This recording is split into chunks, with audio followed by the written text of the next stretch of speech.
Cool. So I have Andrew and Ethan. Andrew's currently a student at University of Guelph, and Ethan is at OJB. Oh, and Yash is joining us as well, it looks like. Um, hey guys. And Yash, I'm recording, by the way. So we're gonna share this. I think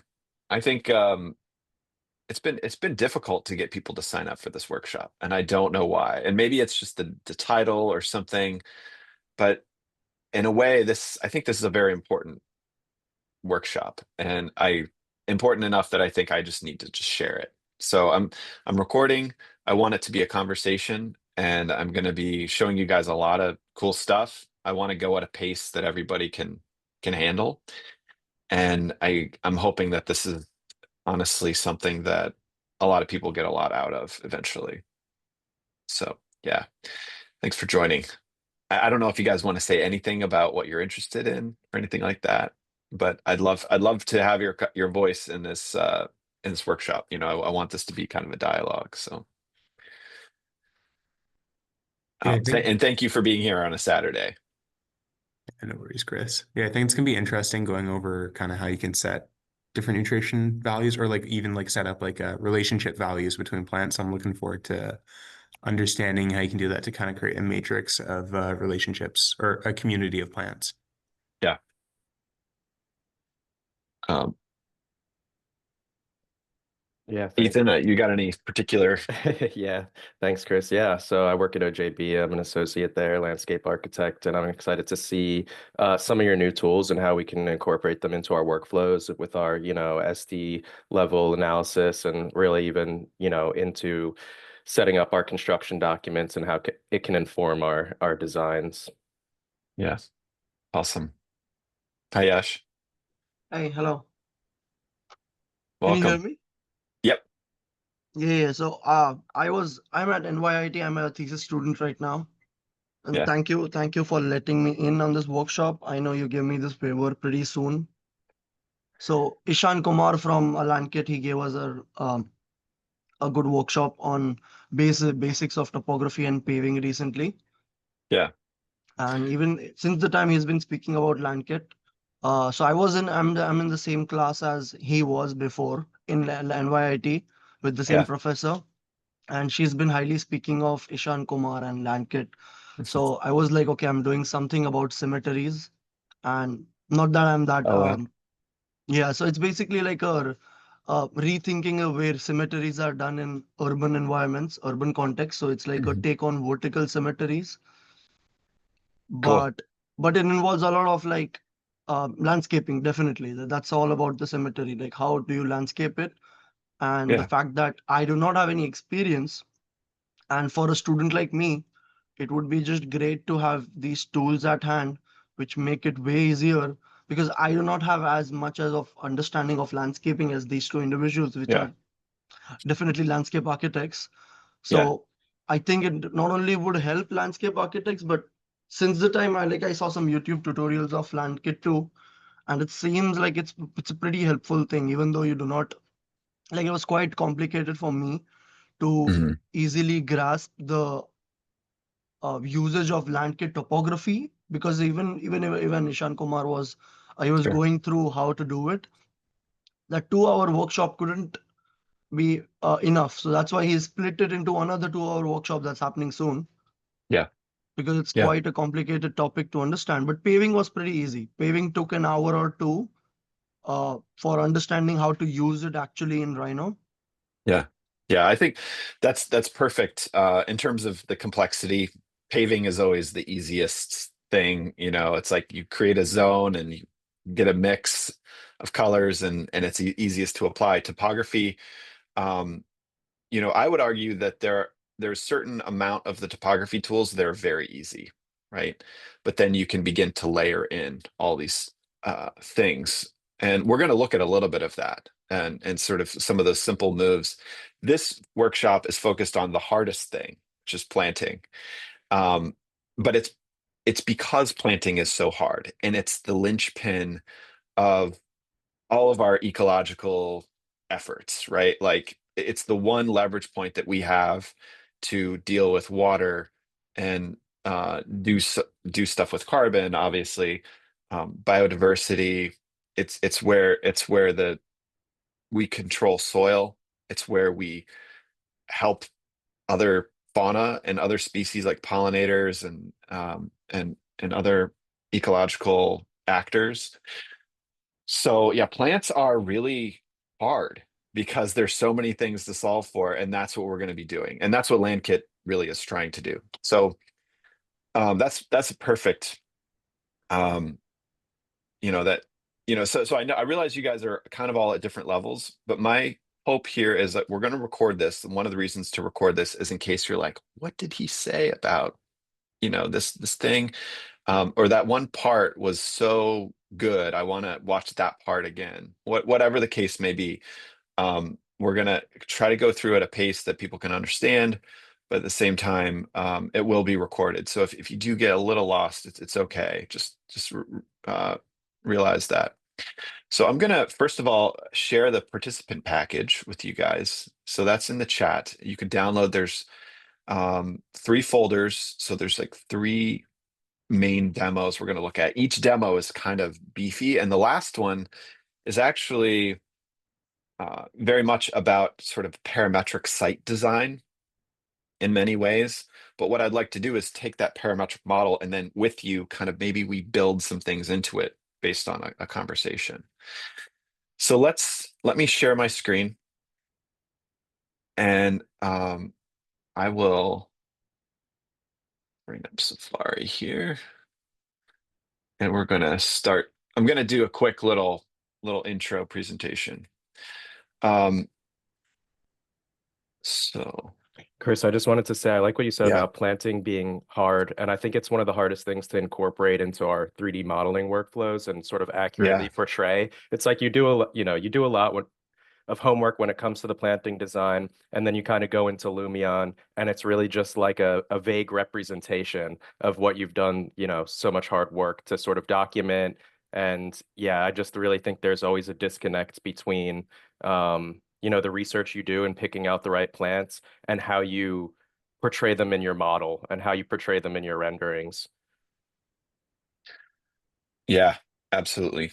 And I think that's something that we try to do, key in on at OJB is accurately rendering our planting designs, because we do, spend so much time designing such beautiful planting designs. And, Yeah, and then you have a a Lumion library of, a limited representation of the plants too. So I think yeah. that that's just, something we're always trying to get closer and closer towards uh, accurate representation. Well, I'll give you a tip right off the top of my head for that, which we've done in the past, and I can't remember whether I have that image in the deck that I'm going to share here, but um, if you go and very cheaply buy like $500 worth of uh, plant packs from like an Unreal Engine plant packs, you can take those assets and bring them into Lumion as a node, right? And then you can have your own plant nodes that you can continue to like build your own library. And we've done that for meadow plantings and things that like just look way better Oh yeah, than yeah, we do that quite a bit. We've bought a yeah. nice library of trees, and we're even going in there and trimming down the branches and having them really kind Oh of wow. to our Yeah. liking. It's kind of really going in and Yeah, it crafting just gets that. fussy Yeah. with some of the size of those models. When you download them, Yeah. they're a lot of high poly models, so it's just kind of striking that balance.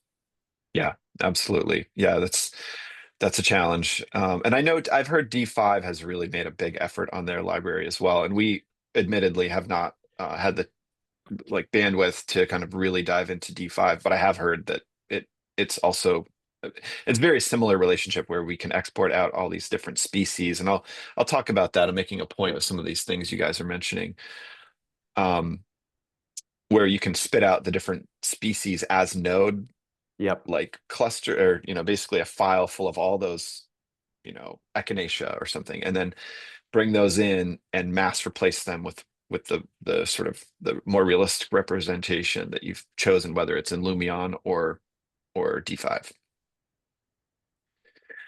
Um, so okay, so let me kind of give you the big idea here for building biomass. This is about building strength with ecological elements, whether that's plants or actual soils, nutrients, things like that. But I think it's also, for me, it's a little bit also about building skills.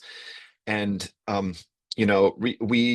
mention that we have created our workflows for LandKit, which are meant to reach a much broader audience of people and kind of folks who are not going to do Grasshopper. But this workshop is very much for an audience who wants to do Grasshopper and wants to be a computational landscape designer, right? So this is very much kind of an advanced workshop. And I think hopefully an inspiration for people who are like, I don't know if I really need to learn that stuff because like AI is here and like it's going to like solve everything, right? And I think there's a kind of engagement similar to drawing that you have with your design and your model when you're working this way. And I think there's a value in that. And we're not giving up on drawing. There's nobody's giving up on drawing, and I don't think we should give up on sort of computational and parametric design either. I think there's still so much for the profession, or at least a portion of the profession, to really explore and bring to projects. So let me get back to the program here. Um, uh, you know, let's get this training started. So you all know I'm Chris Landau. I'm a computational designer. In general, we've done stuff for projects with Olin. I worked at Olin for 11 years, and that's where I really learned how to do parametric design, mostly by teaching myself. I did a few workshops, but then I was also working on art projects and things like that. And since I started my company about 7 years ago, we've also done a few projects like the dog prosthetics that are not landscape, but that help feed us in different ways in terms of the work we're doing and financially in some ways, um, to kind of continue to do this work in landscape, which is hard because it's a hard thing to apply in landscape for some people, which is why we created LandKit. Um, but it's I think it's worth it because it's a thing that needs to scale. Landscape really has to scale um, its impact in our kind of current day and age. So Landau, the company that I started, we have a few folks. So we do visual communications and computational design. On any given day, it's sort of like, what are we working on? Is it design services or visual storytelling or software? Um, but our overall mission is to empower landscape architecture and accelerate that impact. And I think we want to extend that mission to people like you guys, who are at firms and are trying to bring these approaches into landscape architecture and into firms and trying to make that case for people. And it's not easy. I did it for 11 years at Olin, trying to kind of bring in new ideas, and it takes time for people to buy into these ideas, but it is possible, and people, it's about finding the sweet spot. And I think we can revolutionize landscape architecture by doing this, and give landscape a bigger seat at the table when it comes to architecture and civil engineering, and have a greater design control to be able to iterate design, to be able to come to the table with the 3D model, with metrics and everything else, and be able to iterate all of that in a reasonable amount of time, because the problems that we're dealing with are so crazy. We're doing not just solving for climate and biodiversity, but we have BIM and budgets and community engagements, resilience, reconciliation. There's all kinds of things that a landscape architect is trying to do and fire on all cylinders. And we see computational design not as like another thing, but as a thing to kind of like accelerate and speed up and synthesize different things that we're trying to solve. Because basically, when you're doing all these things and you're trying to kind of build your your design, you do a drawing and you go through CAD, and then you do a few iterations, but you run out of time and money. And this is like maybe one of the places where people can make a case for an approach that sort of works in 3D and thinks in 3D, um, rather than kind of doing this whole thing and then having 3D be an additional thing at the end, where you don't know if water works, you don't know if cut fill is working. There's all kinds of things you haven't figured out. You don't know if the views look right. I mean, um, there's a lot of reasons to design in 3D. And then there's a lot of reasons to use computational design. But for, a great example is just bringing in site analysis and having that apply to planting rather than having to place planting manually and do all that stuff manually. So the more we can think of it as a system, we can still do aesthetic moves, and we can still um, make design decisions. But if we can think in terms of landscape as a system and the approach and process of landscape as a system, I think we can get much further with what landscape can do. So I think the key to that is parametric technology, right? Parametric design, which is just very foreign and alien to the profession in many ways. That a profession that is very entrenched in drawing and two-dimensional thinking, and has a certain process that comes out of tradition, drawing contours for however long it takes to draw contours, to figure that out with a calculator. Um, you know, I'm preaching to the choir here, I know, but I'm saying this in a way that I think is different than I've said it before. Um, that is really geared toward folks who are trying to also achieve this mission at firms and at in schools in some cases. So LandKit is a tool that helps get this done.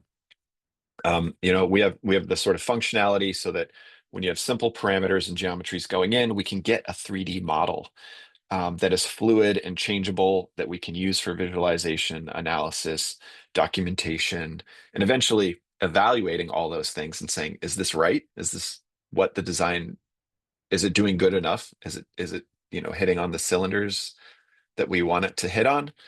And then making adjustments and being able to just quickly iterate and move through and make these decisions, whether it's at your desk or in your team or with the client or the community. And that iteration process can be happening everywhere. So all the deliverables that we're looking for in any given phase, we can spit those out of, most of these things we can get straight out of the model, and with minimal cleanup, et cetera. And we can do all that iteration, and when we're ready, get those products, those byproducts. This is kind of like a nice overview of, and this is on our website, so if you want to look at this, what are the kinds of inputs we're often using? We're bringing in CAD and line work. We've got some GIS stuff that we like to use Heron, which is because it works nicely in Grasshopper. We bring in other kinds of files, and we use plant data and AI a bit. All that stuff translates into simple geometries, as I said, these kind of simpler geometries that can then be processed by our tools and be spit out in different ways. That processed by our tools portion in the middle is a huge abstraction, and what the workshop is going to get into is what does that look like, and then how that stuff gets spit out into different softwares like rendering, but also CAD documentation, Revit, etc. You all know about planting, paving, topography, performance. These are the things that we're solving for, but there's also areas. These are all landscape operations that don't necessarily have to be thought of in separate stacks. And we're going to see that today, where you can kind of take landscape operations and use them, use patterning for topo, or use patterning for planting, or use You could even use plant placement for topography changes. So there's ways that these things can actually feed one another when you begin to build your own scripts. So um, the other way of thinking about these things is that we're looking at water, ecology, soil, and materials. And suddenly all these things start to become much closer together, right? Because they're part of a similar system, our kind of ecological landscape system. So one example we're going to look at, the first one is the idea of, it's just going to do some basics of planting and basics of paving, but in a very kind of elegant example that sort of, thinks about how just narratively how plants could be fodder for creating pavers, and how we can iterate paving design, and how paving can change and adapt according to sort of like, you know, design, but also thinking in terms of like where can we source materials, and if we're maybe we try to use plants as the material, or we think of a circular economy, thinking about a productive landscape, but not for food in this case. This is more like thinking about how the site could actually generate materials. And it's a bit crazy, right? I'll admit. I mean, it's just pretty forward thinking, or pretty like, who's going to do that? But I think we're moving into a future where people are going to start to do those kinds of things because they realize that we're in a climate emergency and we need to start to, uh, you know, think of that circular economy. So this is a good example of our topo, like a simple set of topo maneuvers, to kind of do some break line grading, to use a path and a wall, to smooth things out, to push and pull topography a little bit, actually patch certain things in. And it's a few simple operations that can give us a whole, like this could be the design script for topography for a whole project. If the project was, if these are the elements of the project, right? And so each project is going to be different, and we need to think about what the project is and how those elements get used to build the project. We do have our workflows, which don't require any scripting, and you all know about those, but uh, they they're a great way to learn how these different, what are some of the things you can do, um, for students of parametric design to go in and look at these scripts and how they're built. They're really complicated under the hood, I have to say, but the most of that has to do with the user interface part of it, which I think is, for anybody who's trying to make usable tools, is worth a look. And I'll just kind of make a plug for that. Um, we use actually pretty much our paving workflow to do a paving project. We made some minor modifications to solve one particular aspect of this project where all the pavers they were already ordered, and we had to like have certain quantities. And so we changed it so we could evaluate that as we went along a little bit easier. And we iterated all these ideas, um, and eventually came up with an idea that the design team liked, and rationalized that and got it built, as you saw in the first slide. I'm just getting into paving and topo really quickly here, just because they do play a role in this workshop, and I just want to make sure that we kind of touch on some things. So topo can be achieved with some simple geometries, as I said. In this case, we have just some break lines, center line of a path, a patch boundary this is for walls that are going in, and then these curves represent swales. So it's very simple geometries, but from that we get a whole topography, right? We get a real mesh that we can cut at any elevation. And there's some weird things happening here, but you can fix these kinds of things easily by, you know, like drawing in another break line, and kind of adjusting things. There's a number of things happening here. The key is to use this um, to solve your topography. And once you get it to a point, it's easier then to kind of draw the finished contours, rather than doing it the other way around. And in this case, in this way, you can solve multiple problems at once. You can do cut fill. Sorry, I'm struggling with my drawing tools here. Okay, you can do cut fill. You can do this is an interesting thing. This is actually using our grading feature, which sort of pushes and pulls the topography.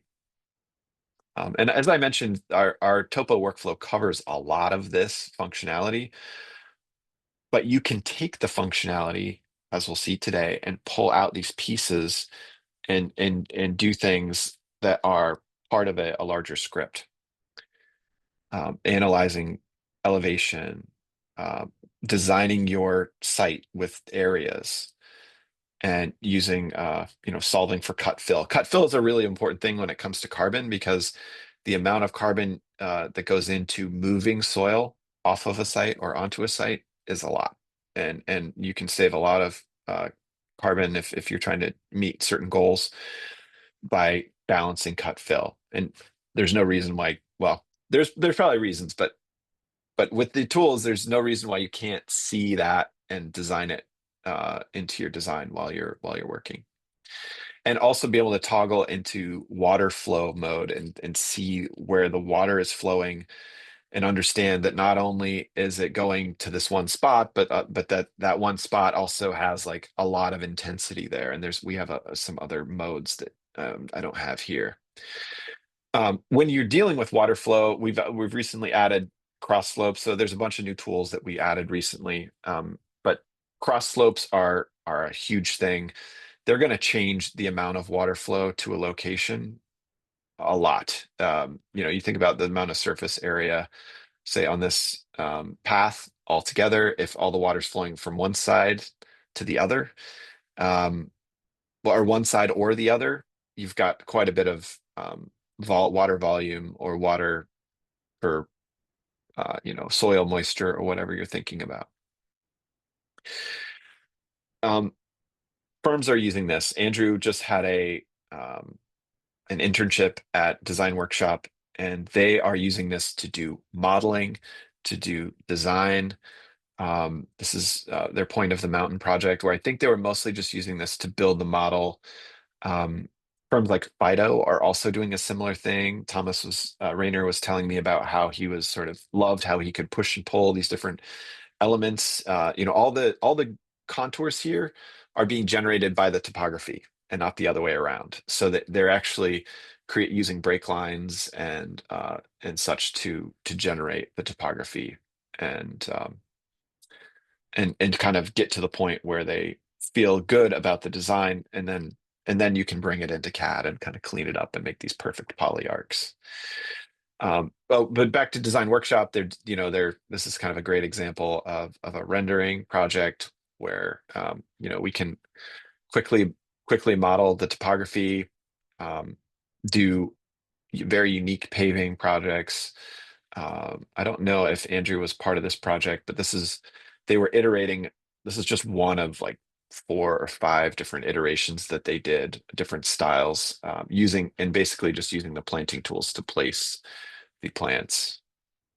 This is a project that Andrew shared with me that they worked on, and they worked on a series of typological diagrams in order to figure out how this was going to function.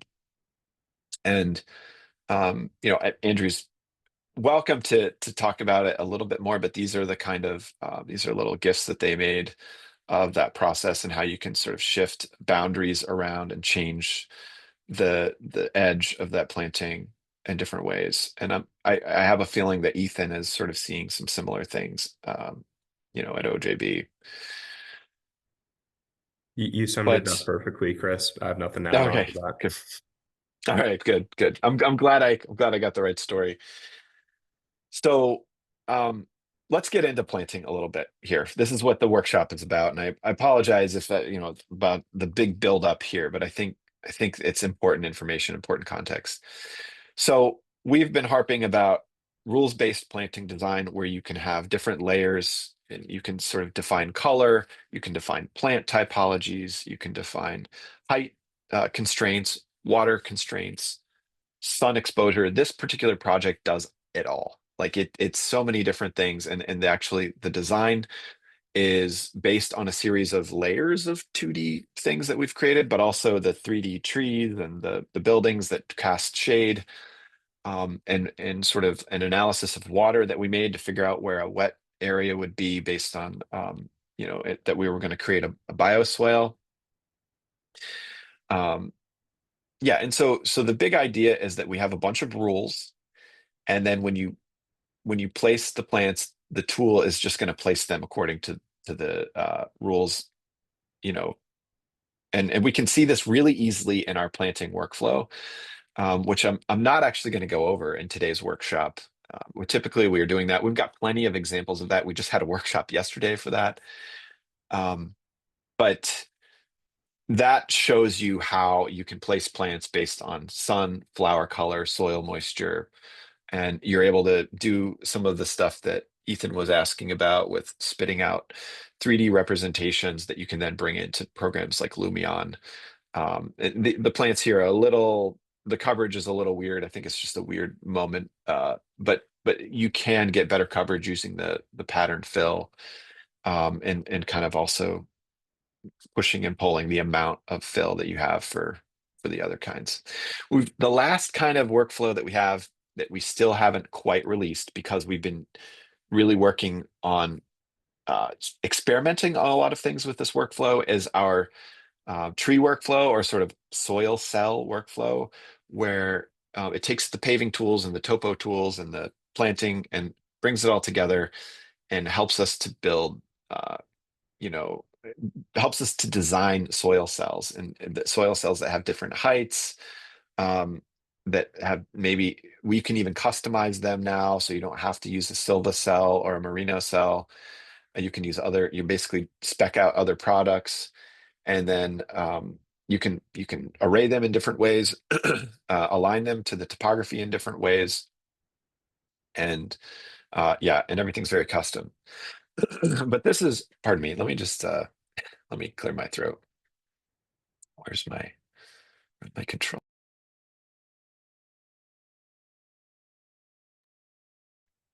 All right, there we go. This is the current state of our tree workflow that is, using a new layout methodology, and it looks a lot better. It works faster. It works on a Mac. There's all these things that are going to be great about it. That's coming out very soon, and then we're going to apply the same approach to all of our workflows so that they all have this much better, much more interesting interface to use while you work.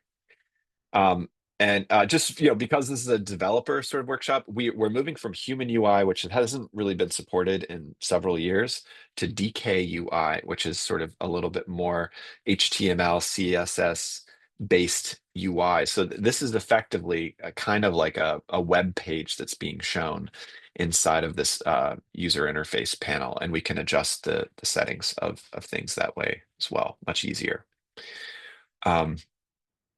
So with planting, we have the ability to set up a bunch of rules, and as the conditions change, as a building moves, so does the design adapt.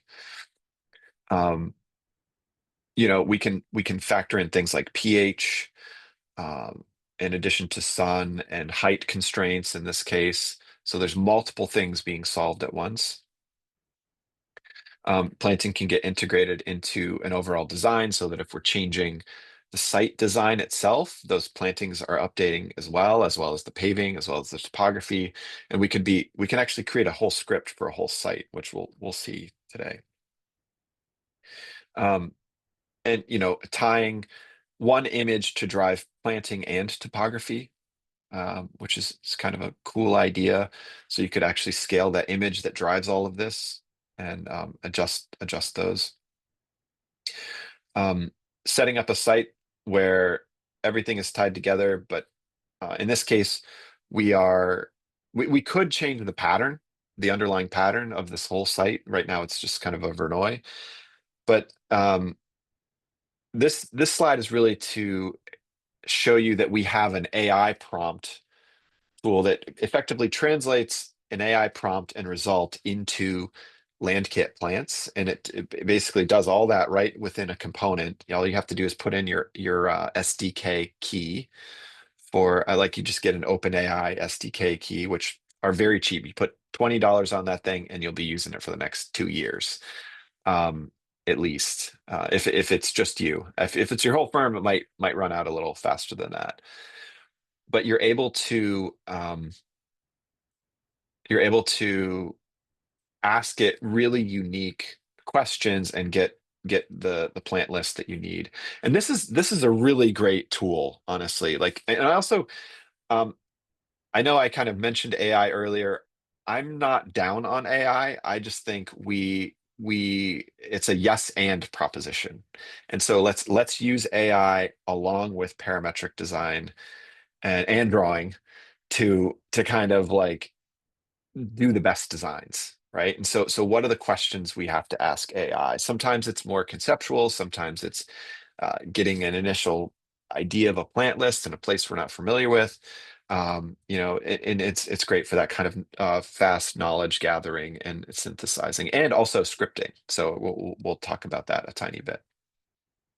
So I recently did another topic we're going to get into is food forests, and not because I want landscape architecture to just suddenly start doing food forests, but because I think there's a lot of lessons about productivity and and nutrients and how we think about the sort of successional seasonal aspects of a landscape. Dave Jackie has this really interesting idea about what food forests kind of give us.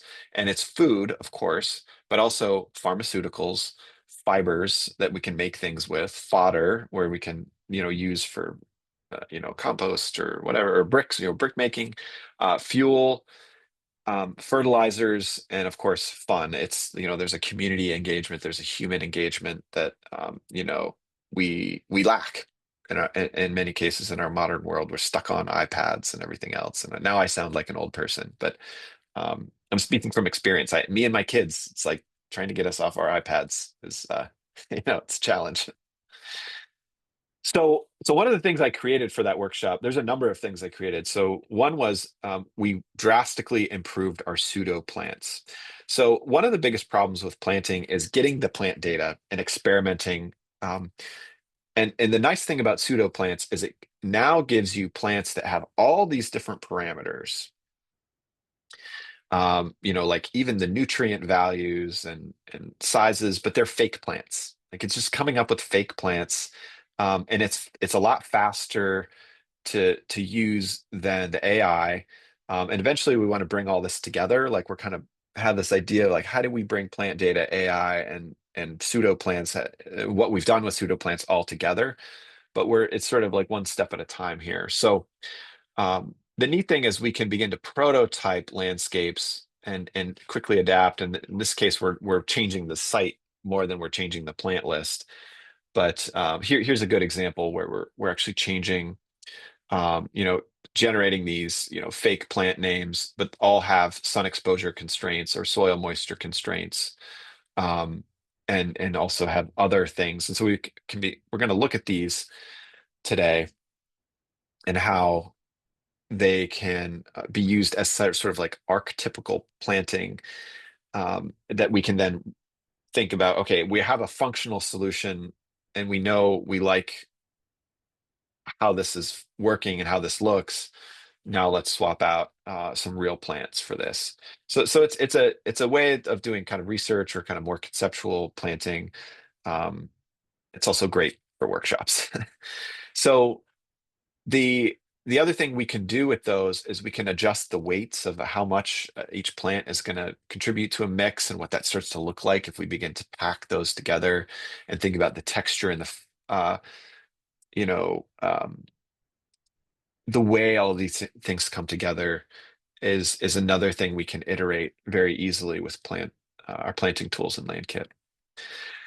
Another thing we can think about is how plants generate materials, and I've mentioned this, but just trees, for example, are an amazing source of materials, right? Like we can use AI to start to explore the possibilities of like local species that are, we can use the materials for. I just talked to a play company who does all natural stuff, and they don't use any plastic or any weird materials. It's like all like natural materials, for benches and things, wood, and there's ecological value in that, not just sustainable, carbon points and things like that, but if you think about that bench and where it's going to go in 10 years, it can be put into the landscape, put out to pasture, and turned into sort of something that has ecological value.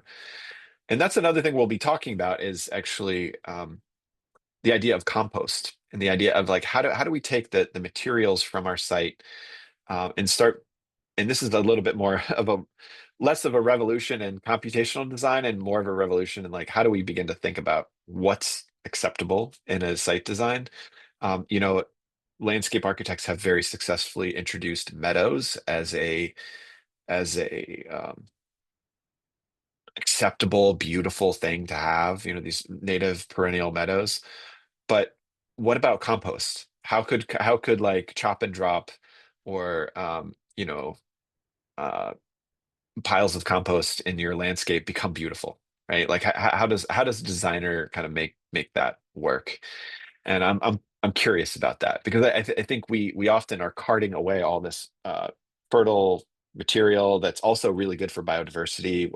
Whether it's like a pile of sticks that a bunch of bugs are going to love or whatever, and then we're sort of sanitizing our landscapes. So we don't have to do everything all at once, but these are just some ideas that have come into my head. So this is an interesting GIF. This is a new thing that we built for that that food forest workshop, which is the ability to update your conditions. So as the trees grow, the shade changes on the site, and we begin to see where we're going to need new plants. So these blue plants are kind of replacement plants, and it's just sort of thinking about that future and how we plan for that. So another thing is like, how does a landscape change over time? Like if we are building biomass and we begin to compost or we begin to build up our landscape, we can evaluate the landscape at the beginning. And this is sort of a nice visualization of sort of what our planting tools are seeing. So they're looking, if a plant is being placed and it's being placed according to the sun and soil moisture, it's seeing um, basically this map. And it's like, okay, I'm going to place plants in this brown zone, which is dry and part shade. What plants actually match there? Um, and and and so you're going to get a layout of plants according to that. But if you begin to change that by mounding things up or evaluating, thinking about changes that might happen in the topography over time, that's going to adjust and change, and it will ultimately change where water goes and adjust sort of the hydrology of the site, and then we can just reevaluate that very easily using our tool setup. And this is actually one of our other examples.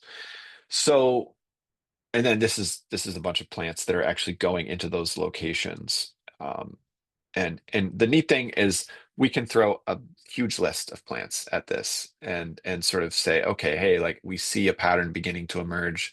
Let's actually take this approach. Let's pick these plants. Oh, we're missing plants in this niche over here.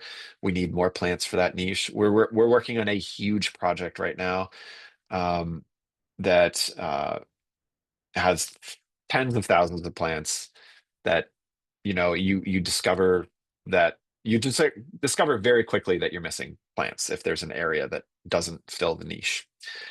Um, Another thing about food forests that I think we can learn from is this idea of you know the three sisters, kind of a Native American concept of guild planting, where these plants are feeding one another. They're also taking care of one another. So the corn is sort of the supporting the growth of the bean vines and sort of creating shade and shelter for the squash. Um, they're working together, but the probably the more interesting thing to me with this workshop is the idea that they're all producing different nutrients, and they're kind of feeding one another, right? And so we're creating these companion plantings that are helping to kind of create a situation where we're not having to use fertilizers and not having to and also the plants are covering more of the ground and taking up all the niches that are there, so we're not having to spray herbicides and things like that. And so we're actually taking a kind of a technical approach to this. We're using those pseudo plants. I showed this in my food forest workshop that I did in Germany earlier this summer. And we can sort of start to evaluate, in this case, I'm looking at potassium here. And we're saying it within these different planting cells where we have different, plant mixes like we have up here. How does that translate into the amount of sort of potassium that is either needed or is being given by some of these plants, right? So some of these areas, the plant is actually helping to kind of with potassium uptake, et cetera. And then other plants, really need it. So it's kind of interesting way of thinking about nutrients and sort of how we balance that equation for all different nutrients. And it starts to get really crazy. But if there's any place where we can begin to solve this, it's with computational design, right? If we're going to do this, and so I'm going to continue to work on this problem because I think it's a really important problem to solve. But right now, I would say we're partway there, and it's just kind of an interesting question to begin to look at. So if I think that's we're getting pretty close. So I think everyone here has LandKit installed. That's not an issue. Typically, all of our files for the workshop have a Rhino file and a Grasshopper file.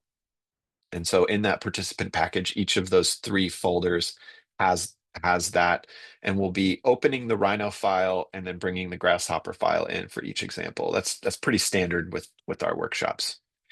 Now the workflows are going to we're not using the workflows, as I mentioned before. I'm not sure why I still have that slide up, but workflows are something you can use, and we've got videos for those.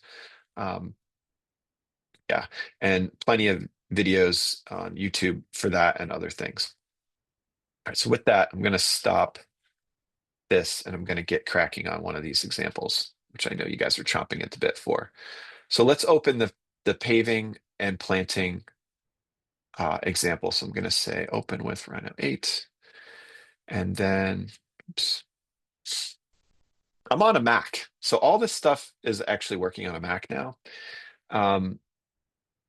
Except for the workflows. We're still, our workflows will all work on a Mac eventually, but that's why we're switching to the DK UI so that we have a broader audience here of users and, yeah. So if some of these, just kind of window management here. I'm gonna make this a little smaller because we don't really need to see much of this yet. So this is our first example. And let me open up the paving planting so I can just drag this into Grasshopper or if I'm on a PC, I can drag it right into Rhino, but a Mac doesn't let me do that, unfortunately. And what I'll get first is a bunch of paving that's all based on rules. Where's my script here? Somehow I zoomed out. Okay, there we go. If you're ever lost, this little dial here will help you find it. So if I'm like way over here and I don't know where it is, it's pointing to where I need to go. It's kind of great. And so I've got my script here. One thing I'm missing are my plants, and we'll get to that in a second. But let's talk paving first. There is a little bit of topography in this as well. So let me switch to this view where we can actually see these inputs. So I have these green boundaries, which are drawn on the paving attractor layer. And those are helping to determine, as you can see, where the color is changing, right? But then we have another thing, which let me just actually let me just actually I'm going to create a new Grasshopper file. And the nice thing about that is that it hides all my Grasshopper stuff without breaking anything. I don't have to like disable things. I just like to open a new file. So let's look at what we have here. We've got these green outlines, that's, as I said, the pattern. We have these red, uh, you know, break lines, and then this is also a break line here, this outer boundary. So these are determining our topography. So we have sort of low points that we're creating with these little break lines, and then this is kind of the upper edge of that plaza. And the idea is that the water in this plaza drains into these like little bioswales, right? So the water drains in, the plants grow, we harvest the plants, and we can make adobe or modified adobe bricks that are pavers, so we can pave another plaza. Then we have this yellow outline, I think, is the paving outline. So in some cases, you can use the same boundary for multiple things. That's kind of very common, but sometimes, like in this case, I think we have to have that offset a little bit for the paving to work nicely on. I forget which step it is, but one of those steps. So that's something to experiment with here and there when you're building these things. Is if I have the same boundary for this thing and that thing, is it like breaking something because it's all like these things are lining up in a way that's like, a lot of times it has to do with the environment and these cells, because you've made an environment that's so tiny or so right up against the edge, you'll get empty cells. And sometimes when you're placing plants within that environment, it can break. So let's move to this back to our file and start to look at how this is set up. So if we just kind of look at the overall thing here, we're doing a couple things. I like to do this where we kind of do the overview of the script. So we bring in geometries from those layers. I'm going to use a different color. We bring in the geometries from our, using our layer pipeline from Rhino. So like, let's say I have something on this layer, it can be brought in directly using these components, right? And then that data flows in here. We create first a meta pattern, and I'll show you how that works. But there's kind of a jaggedness here in our paving, like, so there's kind of two levels. So it looks more interesting than just kind of like a out of the box paving, workflow sort of thing. So we create kind of a meta pattern, and then we populate the pattern within that meta pattern. And then we're setting up actually a pretty sophisticated color gradient. And the reason the gradient is important is not just for paving, but there's ways of taking that gradient, creating gradients that create pattern, and then populating that pattern with plants, or using that pattern to do topographic moves. So understanding how to do the gradient I think, is a really important thing. The other thing here is topography. So we're just doing a basic. We have a basic outline, as I said, a few low points. And I think we're also manipulating the topography using these boundaries a little bit. I'm trying to remember how we did that, but something along those lines. And then we're kind of outputting the topo or the paving by projecting it to the topography. And the planting here is really simple. We're getting a list of plants. We're creating planting areas and filling them and baking them. It's very simple, but I think it's an important first step. So I think we can work through this pretty quickly. My general goal here, we started at, what time did we start at? 11, right? Or 11 my time. We've gone an hour. We're going to go another half hour and then take a half-hour break. And then we'll come back and we'll be completely focused on for the next, for the remainder of the workshop on those other two scripts. we need a break, right? We need to get up from Zoom and take a break. So, and if you're watching the video, I recommend taking a break as well. So let me clear these drawings and let's zoom in on these pieces. I'm not gonna spend a ton of time on paving and topo, but I wanted to show you. So first of all, we have our layer pipeline. The layer pipeline, given a layer name, and also in some cases a layer name and a wildcard, it will bring in geometry from a layer or a layer and its sublayers. If you want, if you use the wildcard, I'll show you how to do that at some point. And it will generate, it will pull out the geometry, but whatever layers things were on, it's going to give those a list of layers, a list of all the colors. Also, it's going to bring out all the keys and values, the data associated with those geometries. And we'll look at that in another one of our examples, but this is a great way to customize our parameters so that each geometry can have its own parameters rather than always having to rely on one typology with one set of parameters, or to have that be completely adaptive, and which can get very complicated. So we're taking those planting zones. So let's see where those planting zones are. So the planting zones are a different set of shapes, right? They're these green shapes here. So I do have a few things. Part of the reason I did two different shapes for the planting zone and the paving zone is so that we could adjust that edge and we could sort of play with that edge as a design element. Um, and I think, sometimes you want one curve to be driving everything, but sometimes it's too static and it's not, from a design standpoint, it's not poetic enough. So let's see. So we take that outline, we offset that and fill it, or create an area and fill that with paving. So I'm offsetting that a little bit.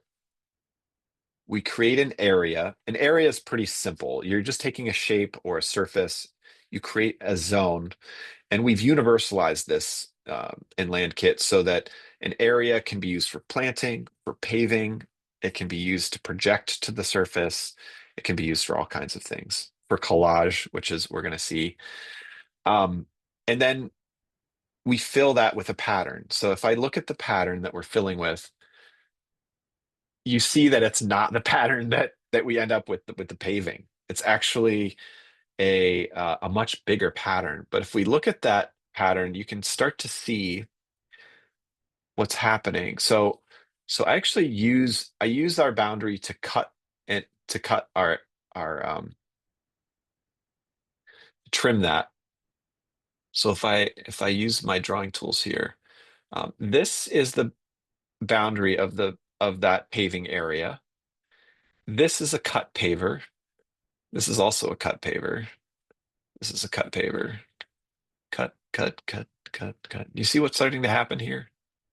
You see how those other pavers are filling in where we haven't cut. So what I've done is I've pulled only the uncut pavers out, and then I do a region union, meaning that I take all those pavers,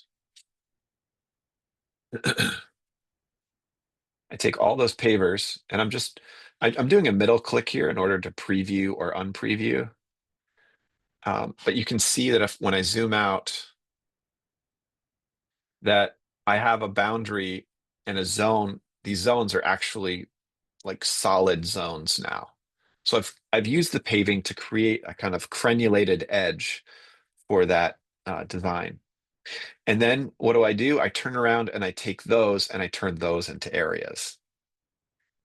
And we also grab the whole area. So I have this whole plaza area, and I create an area out of that as well.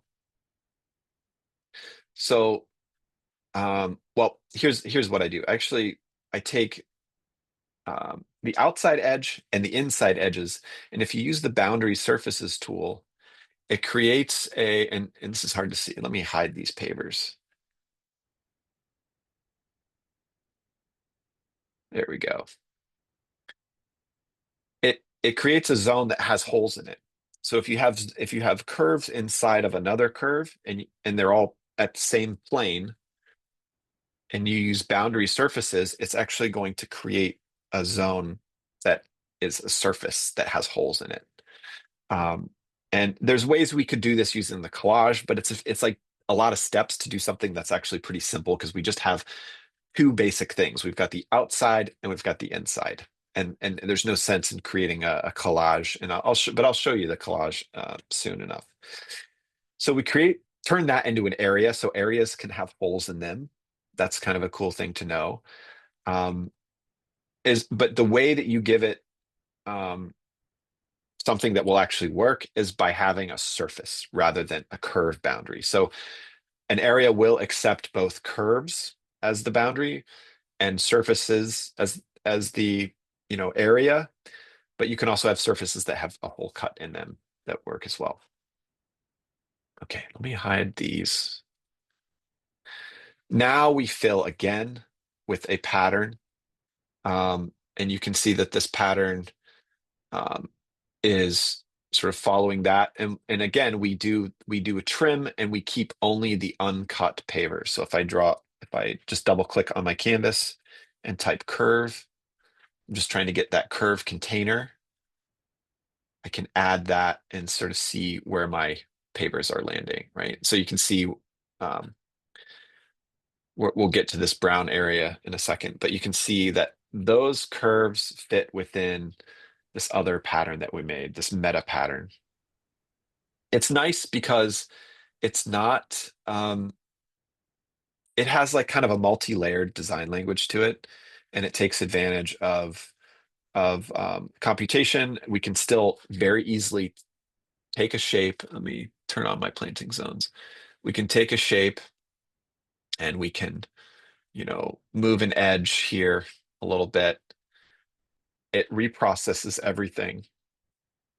It's like literally reprocessing everything, the patterning, the paving, the planting isn't working because I don't think I linked the plant data yet. Chris, this is Um, probably a simple answer to this question, but yeah, how does the trim pavers to area know which pavers are cut and uncut? What's going on like under the yeah, hood there? I'm sure absolutely. it's like Absolutely. it could be just a simple math equation, but I'm just wondering what you're using for that. So it's very literal as in terms of what's cut or uncut. It's not doing any oversized pavers. That's a question we get a lot, and it's actually I worked on several projects when I was at Olin where we were like, we need to figure out where all the oversized pavers are, and we actually created like a parametric thing to do that.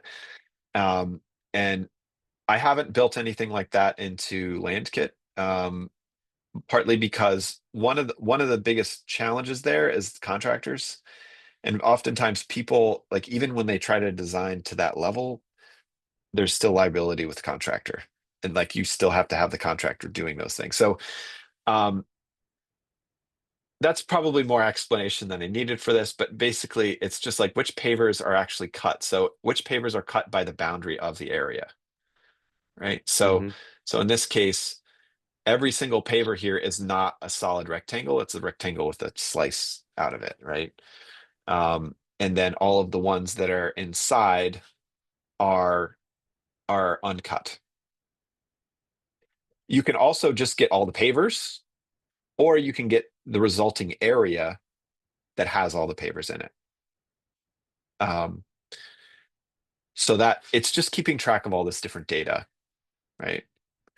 And it depends on what you're doing. In this case, we're kind of hacking it a little bit. So we're not moving forward with the actual area here. We're using those pavers. We're going to do something with them, right? So in this case, I do the region union again.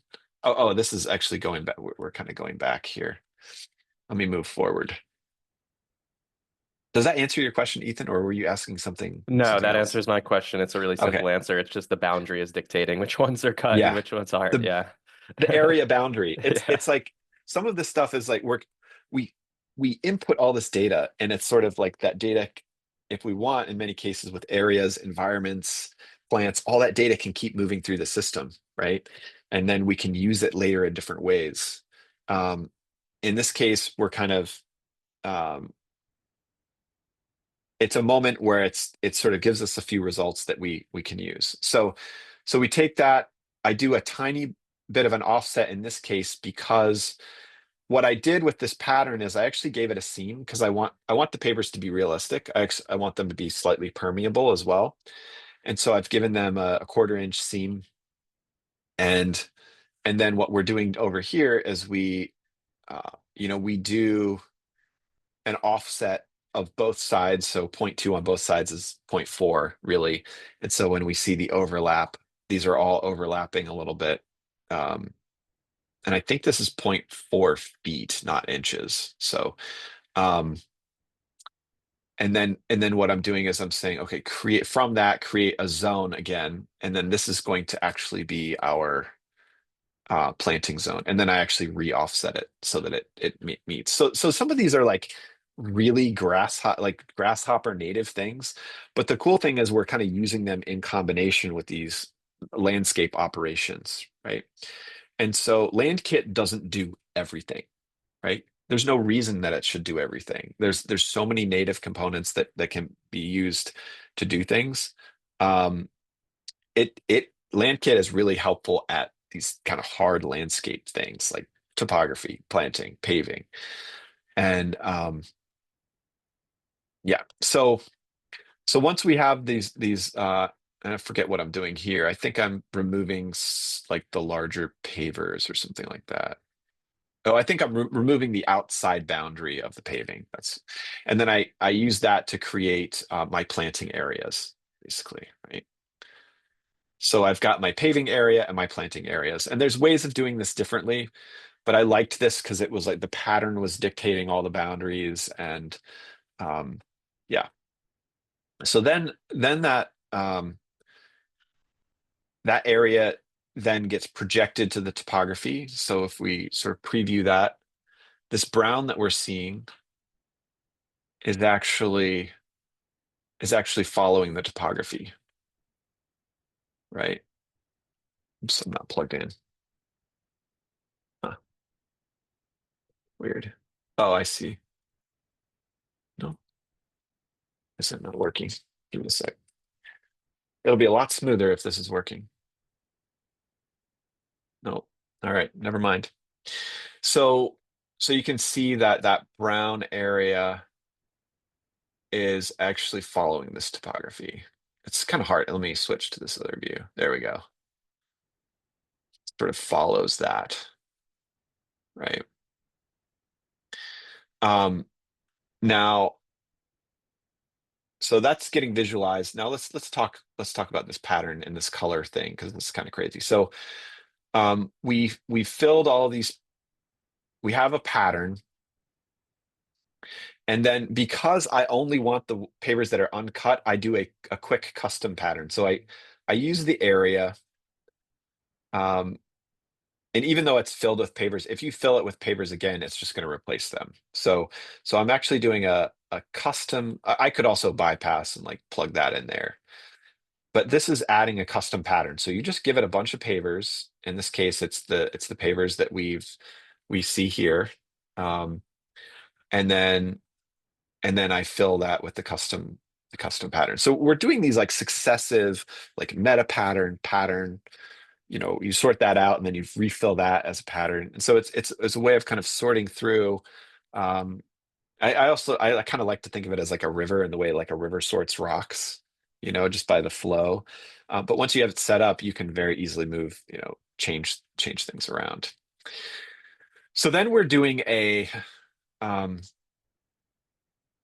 a tractor color rule in order to get our colors to work. And I'm going to turn the colors on so you can see those while we work.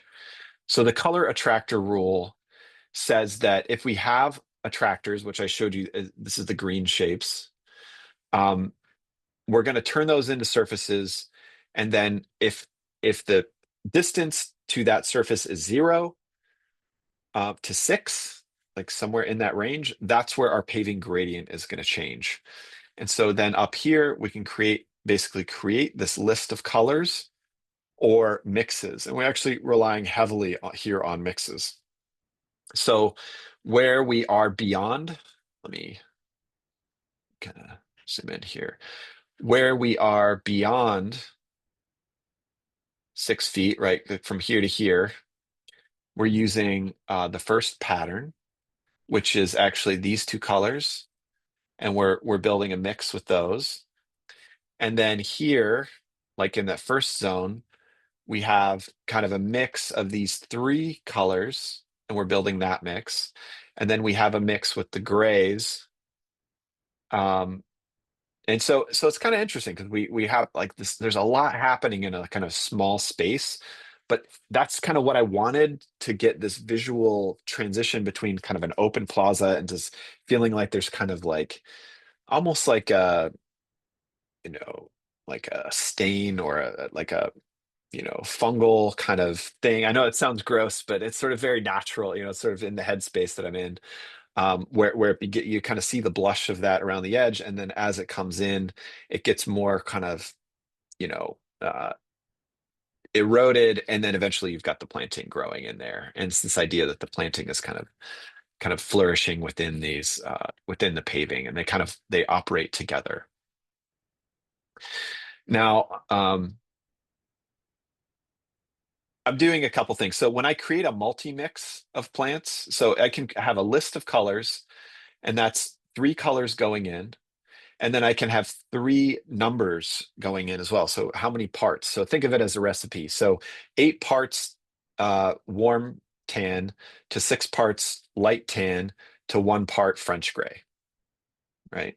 And that mix is happening right, right in the middle there somewhere.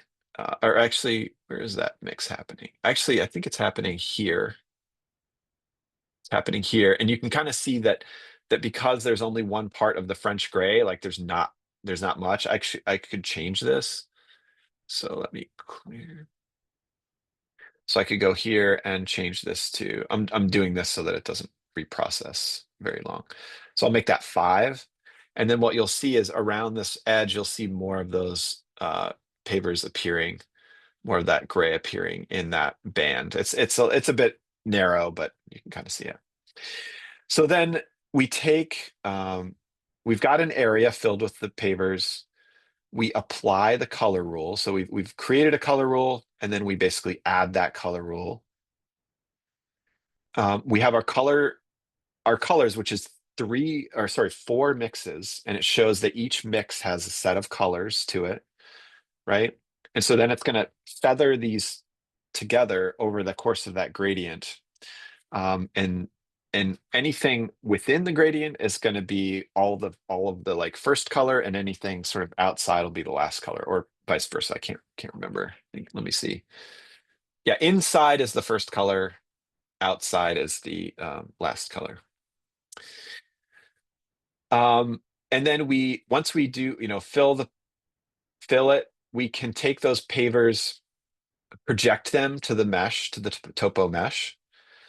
And then we can visualize them. We can also bake them. So what I'm doing is I'm taking the color index, I join that with a parent layer name. So now we have, these, paving speckle 2, paving speckle 1, paving speckle 2, paving speckle 1, and then those will go all the way down. And there's probably, I think however many colors we have. So I think there's like 4 or 5 colors. If we bake them, let's see. Actually, the one thing I want to do here is make a double colon. And what that will do is that will make it so that pave speckle is the parent layer, and then anything below is the layer name. So I might just do SPK underline, like speckle, or SPKL. It's a little more fun. Speckle, and say okay. And then we can go down here and look for that. I don't see it anywhere, so I hit bake. The neat thing about our bake preview component is you can preview things with geometries and colors, but then you can very quickly go into bake mode.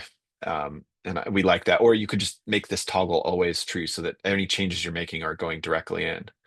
So now once I've baked it, I can select, all of these speckle 2, and those are all my pavers there.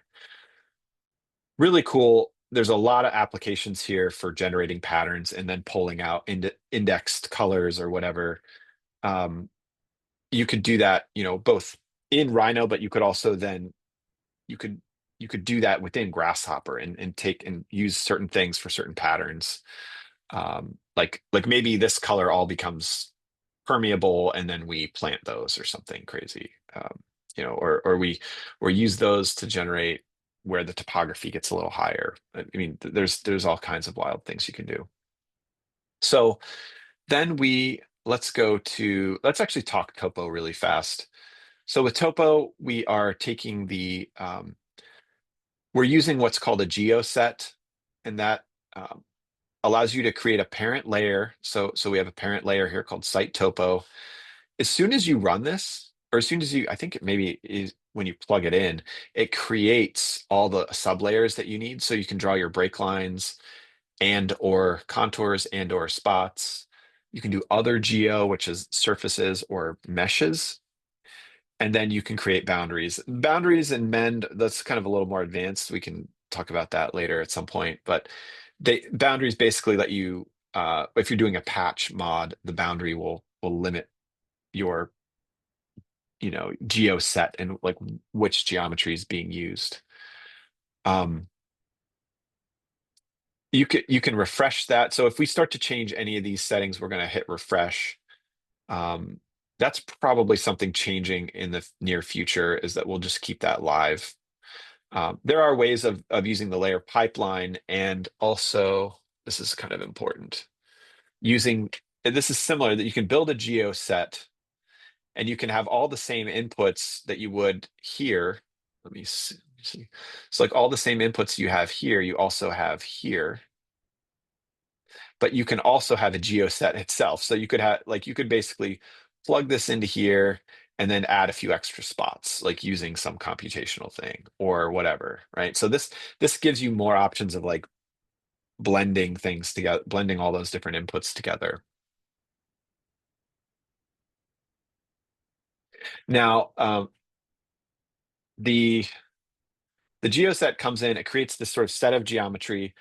And then actually I am using the add to geoset. Sorry, I forgot. And I add a break line here. So I'm adding the outer break line. Seems like, oh, you know what? I'm actually using the planting zone as a break line. That's what's happening. So the low point of where'd it go? There it is. So we have a low point, which is a break line. We have the outer edge, which is a break line. And then we have, by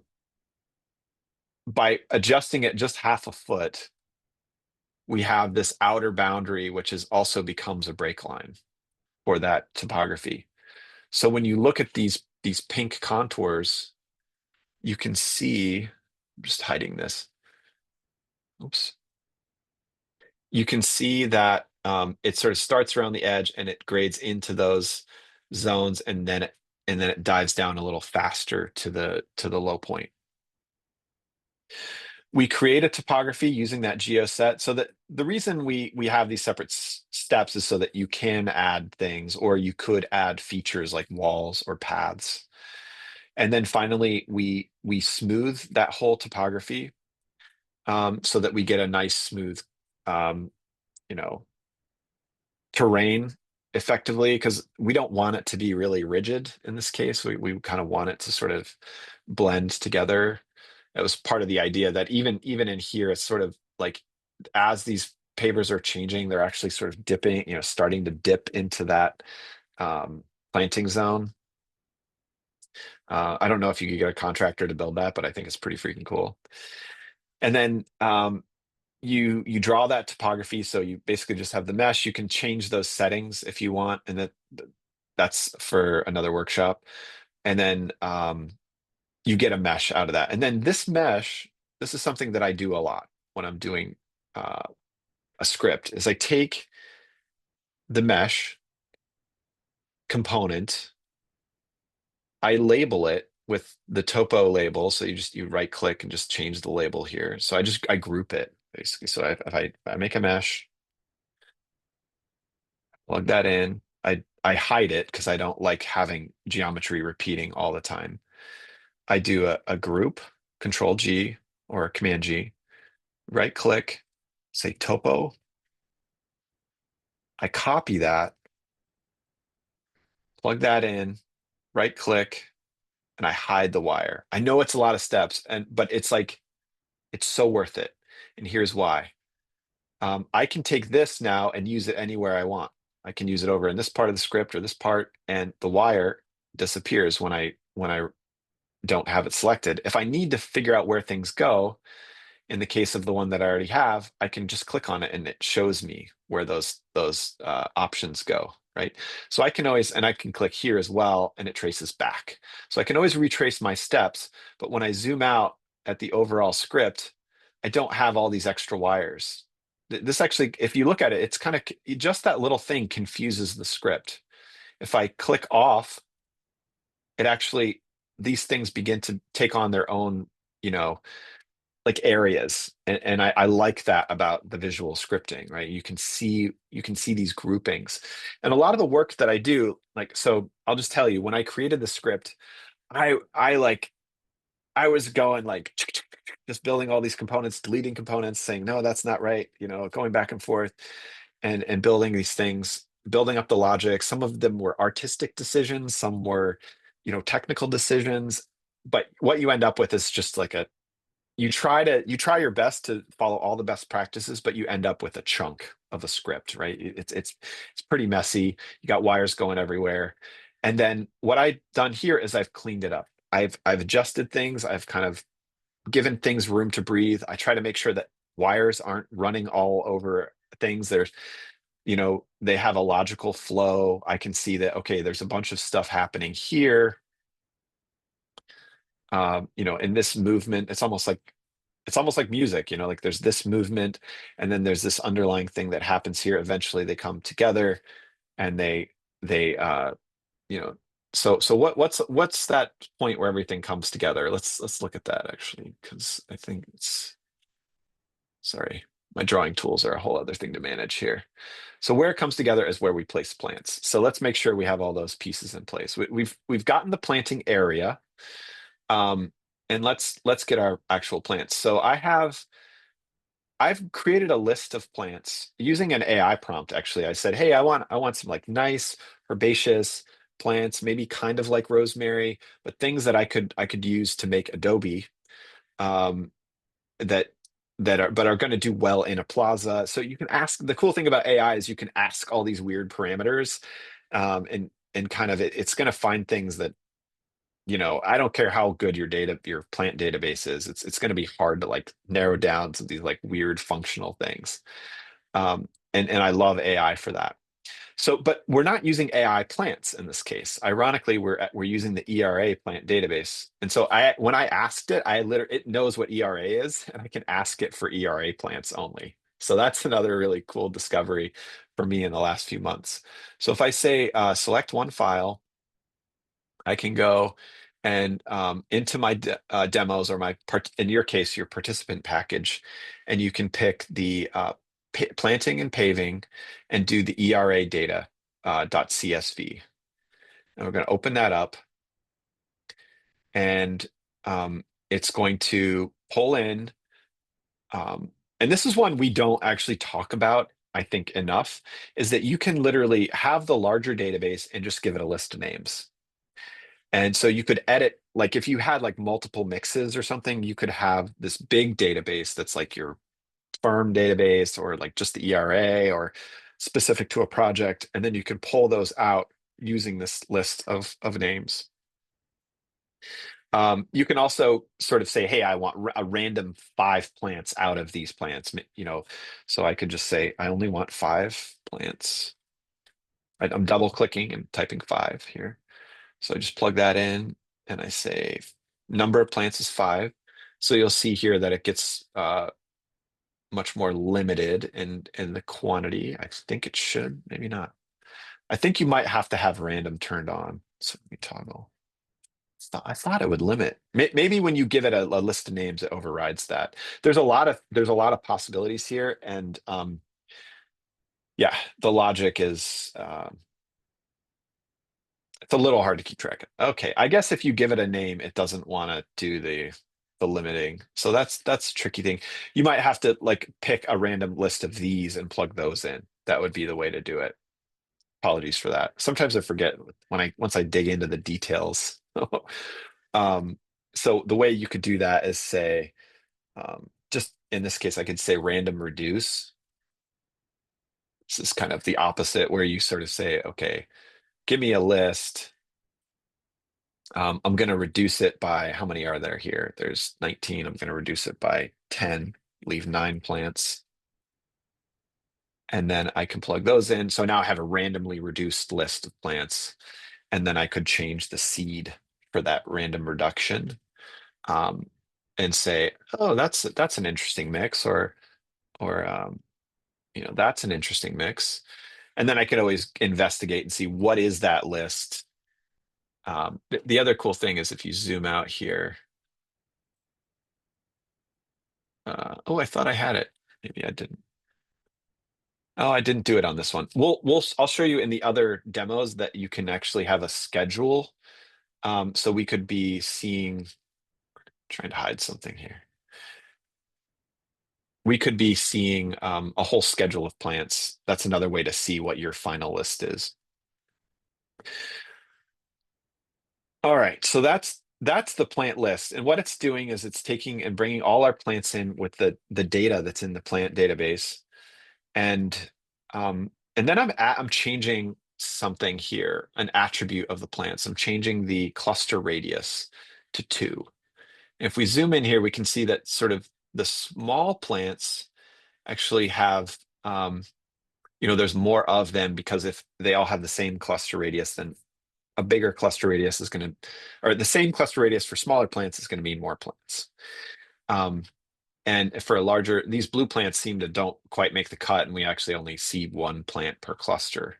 So if we brought this up to 3 instead of 2, you probably see clusters of the blue plants now. Yeah, see that? Now we have blue clusters. So that's kind of nice. And then the other thing, so we fill it. So we have our area, we have our environment. And also in this case, we don't really need an environment. Oh, I guess we do, because we want to make sure that when the plants get placed, that they get placed at elevation. And just making a very simple environment that has the boundary and the topography alone, even if you don't have any planting rules, which we don't in this case, because we're just maybe assuming it's all sunny plants because it's in a big open plaza and they have a similar moisture, but we could limit it. But we do need the topography in order to get the plants to land at elevation, right? So that's an important element here. Otherwise, it will now fill without an environment, but it just puts it at 0. So that's a problem. There's a lot of different settings here. We're not going to look at those this second, but you can change the weight of the different plants, similar to what we did with the paving thing. There's other ways of changing those weights, which we're going to look at by modifying the plant database. And then there's the packing ratio. So in this case, we're overfilling so that when we finally pack, these plants are going to be close together, and they're not going to get loose. So if I unplug this, let's see what it looks like. See how, like, because it's creating these clusters, it's not quite filling. And so I'm overfilling just a little bit in order to get that to sort of not have those empty spots, right? And we still have a few. If we use the pattern fill, we don't have to contend with that issue so much, but the problem with the pattern fill is generally the pattern fill is all one pattern. So if you have small plants and big plants, they're being placed on that same grid. So there's trade-offs to both of these approaches. This is a really beautiful approach if you're rendering it, because it's just going to look really good because all the plants are going to pack in nicely. Or if you're exploring, like, what is the texture of this planting? If you're doing the pattern fill, it can be more pragmatic in terms of installation constraints, things like that. We have set things up custom so that it's actually doing live changes to the density. That's a whole other script, but it has similarities to this script. So if we do once we fill, like this is the plants not packed. So this is kind of what it looks like. It fills them in these kind of clusters. They they do come in with kind of a circular radius, right? The more plants you have, the more you see that. But if you're doing these packing steps, that goes away. Like they kind of get mushed enough that they become drifts. They become these kind of chunks. And there's other ways of controlling where certain plants are going to go based on height, based on color, whatever. So there's ways of controlling this, but this was such a small little zone that it didn't really make sense to have to change those things. I'm using for the bake plants, I give it a custom name in this case. I'm just saying, green areas versus paving areas, right? And then I'm using the 11, which is the kind of style that's going to show these kind of blobs for perennials, and it shows kind of a grass symbol for grasses, and then there's a tree symbol for trees. But we can change that to 10, which is just spheres. Those are going to be faster if you have a lot of plants and you just need the nodes. And then there's also, just backing down, there's 2D blocks. So this is our modern style. We have a what's this style called? Branching. So this has more, you can kind of see these kind of like more naturalistic branching structures going on. And then we also have a this kind of more like symbology. What do we call it? I think it's a glyph or lockup, and then there's a glyph too. A glyph is kind of more like almost like spiritual. There's like sunrises, and it's pretty fun. Um,